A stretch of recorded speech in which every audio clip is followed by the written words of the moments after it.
আসসালামু আলাইকুম সবাইকে। আজকে অনেকদিন পর এই আইডিটি থেকে আমি লাইভ হচ্ছি। এই আইডিটি অনেকদিন ডিসেবল ছিল, এটাকে রিপোর্ট করে আইডিটাকে একদম ডিসেবল করা ফেলা হয়েছিল।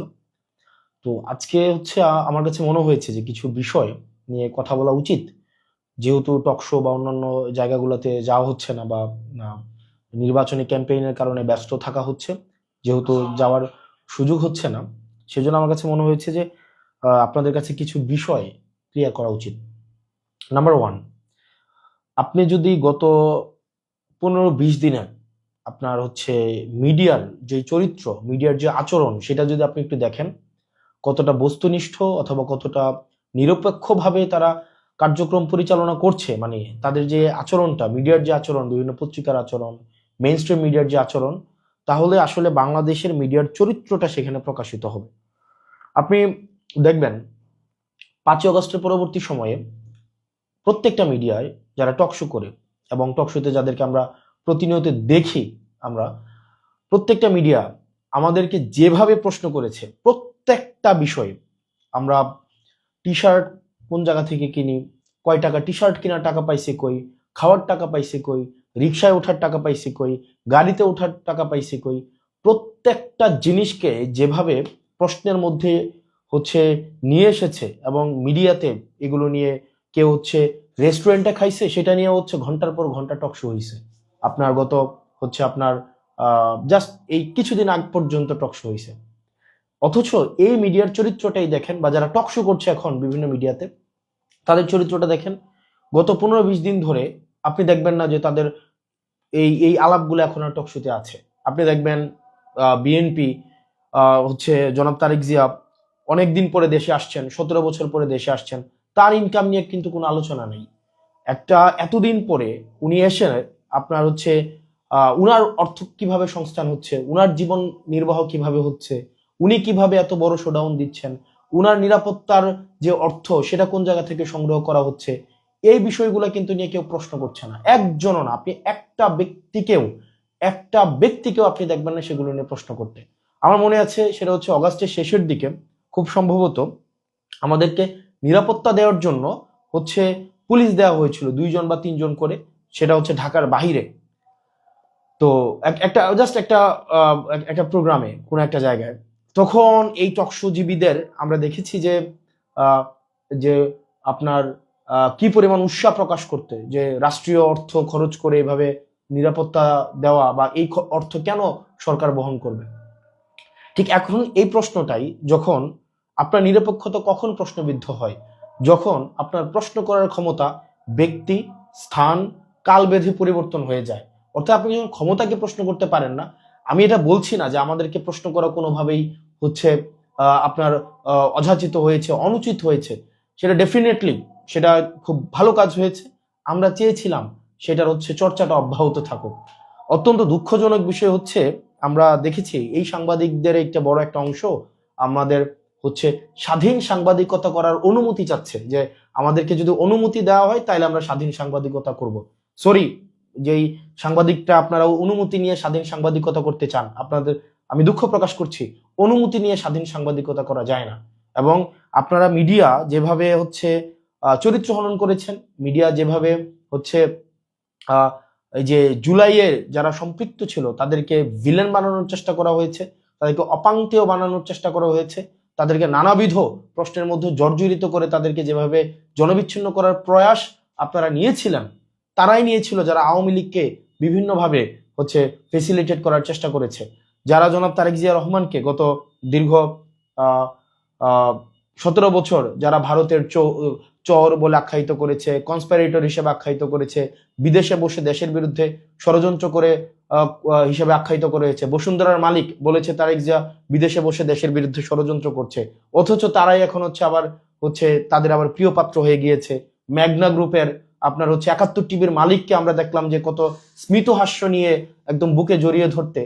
এখন আজকে আপনাদেরকে যারা এতদিন ভিলেন বানিয়েছে, যারা আপনাদের নেতাকর্মীর হত্যার বৈধতা উৎপাদন করেছে, গুম খুনের বৈধতা উৎপাদন করেছে, আগুন সন্ত্রাস হিসেবে যারা স্বীকৃতি দিয়েছে, সেই সব মিডিয়াই এখন আবার দেখা যাচ্ছে এখানে আবার এক ধরনের কার্ড বানানোর একটা আহ, একটা প্রজেক্ট হাতে নিয়েছে।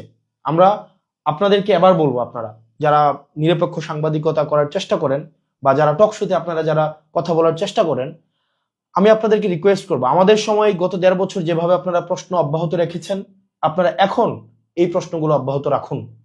অর্থের উৎস কিভাবে, ইনকাম কোন জায়গা থেকে হচ্ছে, খরচ কোন জায়গা থেকে হচ্ছে, এই যে যানবাহনের টাকা কোন জায়গা থেকে পাচ্ছে, তেলের টাকা কোন জায়গা থেকে পাচ্ছে, এই বিশাল বহরের অর্থ কিভাবে সংস্থান হচ্ছে, এই প্রশ্নগুলো আপনাদেরকে করতে হবে।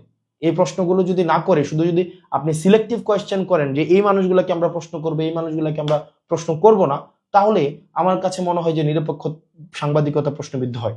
এবং একই সাথে সাথে আপনি দেখবেন যে গত হচ্ছে আপনার কয় তারিখ, গত ঢাকা 17 আসনে নির্বাচন পরিচালনা করার জন্য 59 জন পেশাদার সাংবাদিক যারা বিভিন্ন মেইন স্ট্রিম মিডিয়ার সাথে জড়িত, তাদেরকে হচ্ছে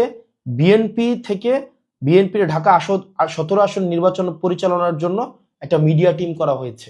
এখন প্রশ্ন হচ্ছে ওই সাংবাদিকরা যারা হচ্ছে বিভিন্ন মিডিয়ার সাথে যুক্ত, বিভিন্ন পত্রিকার সাথে যুক্ত, তারা কি সেখানে বিএনপির সাংবাদিক হিসাবে ফাংশন করবে নাকি নিরপেক্ষ সাংবাদিক হিসাবে ফাংশন করবে?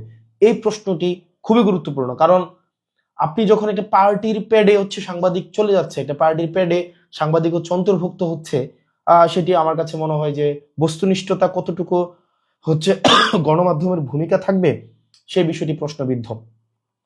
এবং এটা এটা একটা মানে এটা একটা যুগান্তকারী, মানে একটা দৃষ্টান্তমূলক একটা উদাহরণ হয়ে থাকবে যে সাংবাদিকরা একটা যে কোনো একটা রাজনৈতিক দলের পেডে নির্বাচনী পরিচালনার জন্য সেখানে সম্পৃক্ত হয়। এটা সাংবাদিকদের জন্য একটা খুবই দৃষ্টান্তমূলক একটা হচ্ছে উদাহরণ হিসেবে তৈরি হয়ে থাকবে। প্রশ্নটা হচ্ছে আপনারা ওই 59 জন সাংবাদিক আপনারা যারা আছেন, তারা কি বিএনপির পাস নিয়ে আপনারা নির্বাচন পরিচালনার আপনারা অবজার্ভ করবেন নাকি হচ্ছে আপনারা ইলেকশন কমিশন থেকে আপনারা পাস নেবেন? এই বিষয়টা হচ্ছে আমাদের ক্লিয়ার হওয়া উচিত। এটা আমাদের জানার আমাদের অধিকার আছে। পরবর্তীতে গত মানে 1 সপ্তাহ ধরে যে বিষয়টি হচ্ছে আলোচিত হচ্ছে সেটা হচ্ছে ঋণ খেলাপি এবং হচ্ছে দ্বৈত নাগরিকদের মনোনয়ন দেওয়ার সম্পর্কিত। আমরা দেখেছি হরে ধরে ঋণ খেলাপিদেরকে, যেমন আসলাম চৌধুরী, উনি প্রায় 2100 কোটি টাকা 1700 কোটি টাকা ওনার ঋণ খেলাপি আছে। তারপরে হচ্ছে আব্দুল আওয়াল মিন্টু, উনার ঋণ খেলাপি আছে। বিভিন্ন জনের এরকম ঋণ খেলাপি আছে। আমার আসনের একজনের ঋণ খেলাপি আছে। একটা ব্যাংকে আছে প্রায় 88 কোটি টাকা, 88 কোটি 56 লাখ টাকা। আরেকটা ব্যাংকে আছে 39 কোটি টাকা। সব মিলিয়ে প্রায় 120 কোটি টাকা প্লাস ঋণ খেলাপি আছে। তো এই ঋণ খেলাপিদেরকে নিয়ে আসলে আপনারা কি চিন্তা করছেন? অর্থাৎ দেখেন, আপনি যখন ঋণ খেলাপিদেরকে আপনি সংসদে ঢুকাচ্ছেন, ঋণ খেলাপিদেরকে আপনি সংসদে অ্যাক্সেস দিচ্ছেন, দেখেন এখানে মানে কোনো আপনার আমাদের যেই ফেসিবাদ বিরোধী রাজনৈতিক যেই দলগুলো রয়েছে, প্রত্যেকটা রাজনৈতিক দলের একাধিক প্রার্থী রয়েছে প্রত্যেকটা আসনে। তো আমরা প্রত্যাশা করেছিলাম যে 24 পরবর্তী বাংলাদেশে আপনারা মনোনয়ন দেওয়ার ক্ষেত্রে যারা অন্তত বাংলাদেশ থেকে যারা ভিতর থেকে কুরে করে ফাঁকা করে দেয়নি, ওই মানুষগুলাকে আপনারা হচ্ছেন মনোনয়নটা দিবেন। কিন্তু অত্যন্ত দুঃখজনক বিষয়, আপনারা ঋণ খেলাপিদেরকে মনোনয়ন দিয়েছেন এবং ওই ঋণ খেলাপিদেরকে আপনারা সেভ করার জন্য ছাত্রদল গত হচ্ছে 2 দিন ধরে ইলেকশন কমিশনের সামনে মব করছে। মানে ছাত্রদল যে কাজটা করছে এটাকে আপনারা মব হিসাবে দেখবেন না। মানে ছাত্রদল যেটা করছে এটাকে ঋণ খেলাপিদেরকে সেভ করার জন্য তারা এই কাজটা করছে। মানে ঋণ খেলাপি এবং ঋণ খেলাপিরা এরা কি করবে, ওদের কাছ থেকে ওরা সংসদে যাবে, সংসদে গিয়ে ওরা আইন প্রণয়ন করবে। কাদের বাঁচানোর জন্য আইন প্রণয়ন করবে? ওরা নিজেদেরকে বাঁচানোর জন্য আইন প্রণয়ন করবে। অর্থাৎ ব্যাপারটা হয়ে গিয়েছে এমন যে আমরা শিয়ালকে মুরগির নিরাপত্তার দায়িত্ব দিচ্ছি, মানে যিনি চুরি করছেন তাকে আবার আমরা হচ্ছে দায়িত্ব দিচ্ছি যেন চোর ধরে। মানে এটা প্র্যাকটিক্যাল, এটা কোনোদিনও পসিবল না। আমরা যতদিন না পর্যন্ত এই ঋণ খেলাপিদেরকে আমরা আইনের আওতায় নিয়ে না আসতে পারবো, ঋণ খেলাপিদেরকে আপনি আইন বানানোর দায়িত্ব তো আপনি কোনোভাবেই দিতে পারেন না। আমাদের বাংলাদেশটার এই যে একটা মানে ইমব্যালেন্স অফ পাওয়ার তৈরি হয়েছে, এটার কারণ হচ্ছে যারা পলিসি মেক করেছে এবং যারা পলিসি থেকে বেনিফিটেড হয়েছে তারা একটা জনগোষ্ঠী হয়ে গিয়েছে। পাওয়ার এবং হচ্ছে এখানে বিউরোক্রেসি, তারপর হচ্ছে বিজনেসম্যান এবং আইন প্রণেতা যখন একসাথে হয়ে গিয়েছে, তখন এখান থেকে হচ্ছে ফেসিবাদের হচ্ছে এখান থেকেই উৎপত্তি শুরু হয়েছে। আপনি দেখেন, যিনি ঋণ খেলাপি আপনি তাকেই হচ্ছে সংসদে পাঠাচ্ছেন আইন বানানোর জন্য। মানে এটা প্রত্যেকটা রাজনৈতিক দলের কাছ থেকে এই বিষয়ে একটা আপনাদের নীতিমালা হওয়া উচিত ছিল যে আপনারা খেলাপিদেরকে আপনারা সংসদে দেখতে চান না। এবং এই ঋণ খেলাপিরা দেশটাকে আপনি চিন্তা করুন, 17 বছর 20 বছর 25 বছর তারা ঋণ দেয় না, কিন্তু বিলাসী জীবনযাপন করে। এই ঋণের টাকাটা ঋণের টাকাটা কি ব্যাংকের টাকা? এটা আপনার আমার জনগণের, এটা হচ্ছে টাকা। আপনারা দেখেছেন যে এই টাকাগুলা তারা হচ্ছে এই ঋণ খেলাপিরা বিদেশে পাচার করে। এই ঋণ খেলাপিরা এই টাকাগুলো নিয়ে বিদেশে বিলাসবহুল জীবনযাপন করে, এবং বিদেশে বিলাসবহুল এই চুরির টাকা দিয়ে বিদেশে সন্তানদেরকে লেখাপড়া করায়, এবং ওরা এসে আমাদেরকে হচ্ছে বলে ব্লাডি সিটিজেন। মানে টাকা দেশ থেকে চুরি করবে, আবার হচ্ছে আমাদেরকে বলবে ব্লাডি সিটিজেন। মানে চুরি তো চুরি, তার উপরে আবার হচ্ছে সিনাজুরি। আপনার এই ঋণ খেলাপিদেরকে যদি আবার আপনারা প্রতিরোধ না করতে পারেন, এই ঋণ খেলাপিদেরকে যদি আবার আপনারা সংসদে ঢুকার হচ্ছে আপনি সুযোগ করে দেন, পথ তৈরি করে দেন, বাংলাদেশ আবার পশ্চাৎপদে একটা যাত্রা শুরু করবে। এবং এই ঋণ খেলাপিদেরকে আমাদেরকে হচ্ছে দমন করতে হবে। আপনি যারা জনগণ থেকে ঋণ নিয়ে সেই ঋণের টাকা পরিশোধ করে না, যারা একটা নির্বাচনকে স্রেফ তাদের ঋণ পরিশোধ করার উপরটা উপলক্ষ হিসেবে নেয়, এই ধরনের জনপ্রতিনিধি আমরা বাংলাদেশে দেখতে চাই না। প্রত্যেকটা ঋণ খেলাপি যারা জনগণের থেকে টাকা নিয়ে এই টাকাটা ব্যাংকে কখনোই ফেরত দেননি। আপনারা হচ্ছেন ক্লাসিফাইড লোন হয়েছে আপনাদের, রিটার্ন অফ লোন হয়েছে আপনাদের জনগণের সামনে আপনাদের প্রতিনিধি হওয়ার কোনো ধরনের যোগ্যতা আপনাদের নাই। মানে ইটস ভেরি সিম্পল ইকুয়েশন। আপনি টাকাই দিচ্ছেন না, আপনি জনগণের টাকা মেরে দিচ্ছেন, আবার আপনি সংসদে যাবেন জনসেবা করতে। মানে এটা তো বাই কনফ্লিক্ট অফ ইন্টারেস্ট। একটা লোকের যখন 150 কোটি টাকা ঋণ থাকে, 1500 কোটি টাকা ঋণ থাকে, সে যখন আইন প্রণয়ন করতে যাবেন, সে কখনোই ঋণ খেলাপিদের প্রতি স্ট্রিক্ট সে কখনোই আইন প্রণয়ন করবে না। নেভার। আপনি লিখে রাখেন, এই ঋণ খেলাপিরা কখনোই ঋণ খেলাপিদের ধরার জন্য কখনোই স্ট্রিক্ট কোনো আইন প্রণয়ন কখনোই করবে না, কোনো অর্থনৈতিক পরিকল্পনাই নিবে না, যাতে করে ঋণ খেলাপিরা তাদের ঋণ হচ্ছে যথাযথভাবে পরিশোধ করতে পারে। এই ঋণ খেলাপিদেরকে জনগণ অবশ্যই বর্জন করতে হবে। এবং এই ঋণ খেলাপিদেরকে নিয়ে যখন কথা বললো, দ্বৈত নাগরিকদেরকে নিয়ে যখন কথা বললো, আমার সহযোদ্ধা আসিফ মাহমুদকে বিভিন্নভাবে অনলাইনে হেনস্থা করা হচ্ছে, আপনার বিভিন্নভাবে বিভিন্ন রাজনৈতিক দল থেকেও হেনস্থা করা হচ্ছে।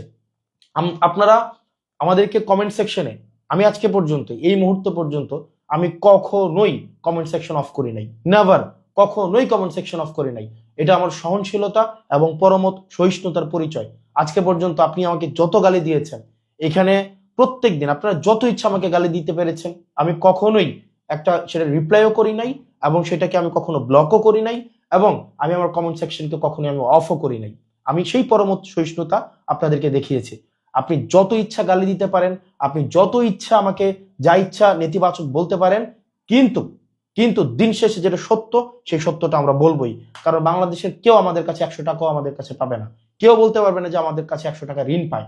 কেউ বলতে পারবে না যে আমরা কারো কাছ থেকে হচ্ছে জনগণের টাকা মেরে দিয়েছি। একজনও বলতে পারবে না।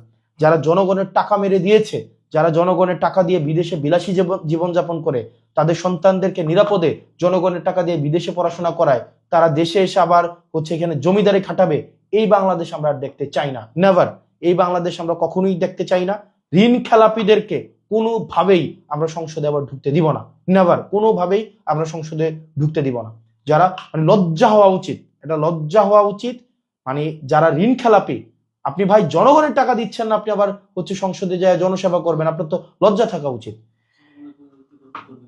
পরবর্তীতে হচ্ছে এবং সরকারকে, অন্তর্বর্তীকালীন সরকারকে এবং হচ্ছে নির্বাচন কমিশনকে এবং হচ্ছে আদালতকে এই বিষয়ে কঠোর ভূমিকা আপনাদেরকে পালন করতে হবে। কঠোর ভূমিকা পালন করতে হবে যে ঋণ খেলাপিরা যেন কোনোভাবেই আইন কানুনের ফাঁকফোকর দিয়ে কোনোভাবেই সংসদে না যেতে পারে। আপনার নির্বাচন একটা অযোগ্য একজন ব্যক্তি, যার টাকা নাই, অর্থ নাই, যে হচ্ছে জনগণের কাছে যে হচ্ছে দায়বদ্ধ, সে আসছে জনসভা করতে আমাদের।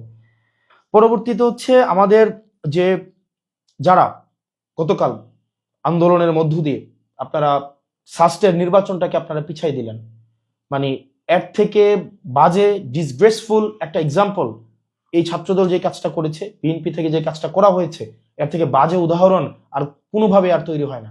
আপনারা এই নির্বাচনকে ক্রমশ আপনাদের নির্বাচনে ভরাডুবি হয়েছে, ছাত্রদলের হয়েছে, ছাত্র শক্তির হয়েছে, কিন্তু জনগণ বা শিক্ষার্থীরা যাদেরকে বেছে নিয়েছে তারাই শিক্ষার্থীদেরকে প্রতিনিধিত্ব করবে, সিম্পল। এবং শিক্ষার্থীদেরকে আপনাদের ভোট বঞ্চিত করার কোনো অধিকার আপনাদেরকে নেই। আপনারা এই নির্বাচন কমিশনের সামনে আপনারা হচ্ছে একটা মব ক্রিয়েট করেছেন according to your language, according to the language you are constantly using যে মব। আপনারা গণতান্ত্রিক আন্দোলনকে বা আপনাদের এই আন্দোলনগুলোকে আপনারা হচ্ছে মব বলে আপনারা সবসময় বলেন। তো আপনাদের মবের ভাষায় আপনারা গত 2 দিন ধরে মব করলেন, মব করে হচ্ছে আপনারা আপনারা নির্বাচনটাকে হচ্ছে আপনারা বন্ধ করে দিলেন। শাস্ত্রের শিক্ষার্থীরা যাদের গার্ডস আছে, যারা হচ্ছে সত্যের পক্ষে থাকে আমরা বিশ্বাস করি, তারা রাস্তায় নেমে আসবে এবং নির্বাচনটা যেন হয় সেই ব্যবস্থা তারা নিশ্চয়ই করবে। এবং এই ধরনের হচ্ছে নির্বাচন বন্ধ করে দেওয়া আন্দোলন করে এই যে আপনি তো ভাই একটা মানে একটা খুবই একটা কনফ্লিক্টিং আপনি একটা অবস্থান নিয়েছেন। আপনি চাচ্ছেন জাতীয় নির্বাচন হোক, কোনো সমস্যা নাই, কিন্তু ছাত্র সংসদ নির্বাচন হইতে দিবেন না আপনি। মানে এটার মধ্যে তো আপনার হচ্ছে এক ধরনের কনফ্লিক্টিং একটা সিচুয়েশন। আপনি ছাত্র সংসদ নির্বাচনটা যে বন্ধ করে দিলেন, এটা খুব একটা বাজে উদাহরণ সৃষ্টি হয়েছে। এবং আমরা বলতে চাই, শেষ করে দিচ্ছি, মিডিয়াকে আমরা নিরপেক্ষ ভূমিকা আমরা দেখতে চাই। মিডিয়া যেভাবে আওয়ামী লীগকে যেভাবে কাল্ট বানিয়েছে, ঠিক একভাবে আপনি গত 20 দিনের যেই তাদের হচ্ছে মিডিয়ার যে চরিত্র, টকশোর যে টপিক চয়েস, এগুলা দেখলে আপনারা বুঝতে পারবেন যে হচ্ছে আপনার যে মিডিয়া কিভাবে আবার হচ্ছে মানে আওয়ামী স্টাইলে হচ্ছে আবার হচ্ছে বিভিন্ন জায়গায় বিভিন্নভাবে হচ্ছে আবার একটা কাল্ট বানানোর প্রজেক্টে আপনার নেমে পড়েছে। এবং ঋণ খেলাপি এবং দ্বৈত নাগরিকদেরকে, বিশেষ করে ঋণ খেলাপিদেরকে আমরা কোনোভাবে আমরা সংসদে দেখতে চাই না। এবং সাস্টের যে নির্বাচনটা হয়েছে, নির্বাচনটা বন্ধ করে দেওয়া হয়েছে, এটা খুব বাজে উদাহরণ হিসেবে তৈরি হয়ে থাকলো। এবং যারা বিশ্ববিদ্যালয়ের শিক্ষার্থী আছেন, শাস্ত্রের যারা শিক্ষার্থী আছেন, আমরা বিশ্বাস করি আপনাদের ন্যায্য অধিকার, ভোটের অধিকারের জন্য আপনারা হচ্ছেন সেটির হচ্ছে গণতান্ত্রিক প্রক্রিয়া, সেটির আপনারা প্রতিবাদ জানাবেন এবং আমরা বিশ্বাস করি যথাসময়ে হচ্ছে নির্বাচন আপনারা আদায় করে ছাড়বেন। এভাবে ইলেকশন কমিশনকে জিম্মি করে নির্বাচন বন্ধ করে দেওয়ার যে উদাহরণ সৃষ্টি হলো, সেটার বিরুদ্ধে আমি দৃঢ়ভাবে বিশ্বাস করি শাস্ত্রের শিক্ষার্থীরা প্রতিরোধ করবে। আমি দৃঢ়ভাবে বিশ্বাস করি জনগণ এই ঋণ খেলাপিদেরকে বয়কট করবে। আমরা আবার সালমান এফ রহমানদেরকে আবার আমরা দেখতে চাই না। আবার আমরা দেখতে চাই না যে হচ্ছে সিঙ্গাপুরে গিয়ে আবার তৃতীয় ধনী হিসাবে আজিজ খানদের মতো কোনো মানুষ। আমরা সালমান এফ রহমানরা যেভাবে দেশ থেকে বিদেশে টাকা পাচার করেছে, সামিট গ্রুপ আমরা আবার দ্বিতীয় দেখতে চাই না। কিন্তু আমরা দেখতে চাচ্ছি যে আবার হচ্ছে নতুন নতুন সালমান এফ রহমান, নতুন নতুন সামিট গ্রুপের মালিক, নতুন নতুন আজিজ খান আবার রাষ্ট্রীয় পৃষ্ঠপোষকতায় আবার আবির্ভূত হচ্ছে। তো সেই জায়গা থেকে আমরা বিশ্বাস করি জনগণ সেই জায়গায় সচেতন থাকবে এবং সেটির হচ্ছে আপনার জবাব জনগণ দিবে। এবং দিন শেষে আপনারা যারা ঋণ খেলাপিদের পক্ষ নিচ্ছেন, আপনারা আপনাদের বিবেককে প্রশ্ন করুন। আপনারা যারা ঋণ খেলাপিদের পক্ষে নিচ্ছেন, আপনারা আপনাদের বিবেককে প্রশ্ন করুন। নেতার পিছনে আপনারা শ্রম দিচ্ছেন না, নেতার পিছনে আপনি আছেন, নেতার পিছনে আপনি কর্মী হয়ে থাকেন, কিন্তু নেতা আপনাকে ব্লাডি সিটিজেন হিসেবে মনে করে। নেতা কখনোই আপনাকে মনে করে না যে আপনি একজন নাগরিকের পর্যায়ে আপনি পৌঁছাইছেন। নেতা আপনাকে চাঁদাবাজ মনে করে, নেতা আপনাকে মনে করেন আপনি হচ্ছেন মায়ার একটা চাঁদাবাজ। এবং এই আপনার টাকা দিয়েই নেতা তার সন্তানকে বিদেশে রেখে পড়ায় আর বিদেশে বিলাসী জীবনযাপন করায়, আর আপনাকে দিয়ে রাজনৈতিক কর্মকাণ্ড করায়, আপনাকে দিয়ে মারামারি লাগায়, আপনাকে দিয়ে রাস্তা বন্ধ করায়, আপনাকে ব্যবহার করে, আপনার ভবিষ্যৎ ব্যবহার করে, আপনার কেরিয়ার ব্যবহার করে। অথচ নেতার নিজের সন্তানের ভবিষ্যৎ কিন্তু সিকিউর রাখে, বিদেশে পড়াশোনা করাবে। এবং আপনি নেতার পিছনে খাটবেন, নেতার পিছনে খেটে খেটে আপনি যারা ওই যে ঋণ খেলাপিদের পক্ষ নিচ্ছেন, আপনি ঠিকই নেতার পিছনে খাটবেন, নেতাকে চাটবেন, নেতার পা চাটবেন, কিন্তু চাটতে দেখবেন আপনার জিভা ক্ষয় হয়েছে, বয়স চলে গিয়েছে। এবং ওই সময়ে বাই দ্য টাইম নেতা তার সন্তানকে বিদেশে রেখে আবার বিদেশ থেকে নিয়ে এসে আপনার উপর বসাই দিবে। নেতার ছেলে আবার নেতা হয়ে যাবে, আপনি আবার নেতার ছেলের পিছনে আবার ঘুরবেন। নেতা দেখা যাবে এই যে একটা কন্টিনিউয়াস প্রসেস। আপনি আমাদেরকে ট্রল করে, আপনি আমাদেরকে গালি দিয়ে আপনি আমাদেরকে থামাইতে পারবেন না, কারণ আমরা একটা রূঢ় সমাজ বাস্তবতে আমরা বড় হয়েছি এবং সবচেয়ে প্রতিকূল সময়ে আমরা বিশ্ববিদ্যালয়ে পড়াশোনা করেছি। সুতরাং আপনি আপনার জায়গা থেকে মানে আপনি যতভাবে আমাদেরকে দমানোর চেষ্টা করেন সেই জায়গায় আপনি পারবেন না। নেতার পিছনে খেটে খেটে আপনি চামচাই থাকবেন এবং আপনার বিবেককে প্রশ্ন করেন। আপনি একজন ঋণ খেলাপিকে সমর্থন দেওয়ার জন্য, এটা চোর, মানে ঋণ খেলাপি শুনতে অনেক সুন্দর লাগে, একটা চোর, ব্যাংক চোর, মানে যারা ব্যাংক চোর, জনগণের টাকা চুরি করে দেয়, মানে কেউ হচ্ছে একদম সরাসরি পকেট মারি করে আবার কেউ হচ্ছে বাড়ি থেকে টাকা চুরি করে, কেউ ব্যাংক থেকে টাকা চুরি করে, হচ্ছে কি এলিট শ্রেণীর চোর। এরা হচ্ছে চোর, এদের লজ্জা হওয়া উচিত। এই চোরগুলা ব্যাংক থেকে টাকা চুরি করে করে হচ্ছে নিজের ছেলে মেয়েদেরকে এবং পরিবারকে বিলাসী জীবনযাপন করায়। ওদের লজ্জা হওয়া উচিত এই ব্যাংক চোরদেরকে। এই ব্যাংক চোর এবং হচ্ছে এই যে জনগণের টাকা যারা চুরি করে, আপনারা যারা এদের পক্ষ নিচ্ছেন, নিজেকে একবার চিন্তা করে দেখেন তো। আপনার সন্তান কিন্তু ঠিকই প্রাইমারি স্কুলে পড়ে, আপনার ছেলেকে কিন্তু ঠিকই দুবাই গিয়ে হচ্ছে কামলা দিচ্ছে আমার বাপের মতো, আপনার ছেলে হচ্ছে ঠিকই ওমান, দুবাই, কাতার, সৌদি আরব যাচ্ছে। আপনি দেখা যায় বয়স হলে ওরে স্যার বলতে হয়। নেতার পিছনে খাটতে খাটতে চাটতে চাটতে জুতা শেষ হয়ে যায় এবং জিহ্বাও ক্ষয় হয়ে যায়, কিন্তু নেতার ছেলে ঠিকই আবার ঘুরে এসে আপনার নেতা হয়ে যায়। তো এই গোলামের জীবন আর কতদিন? এই মনস্তাত্ত্বিক ভাবে আর কতদিন গোলাম থাকবেন?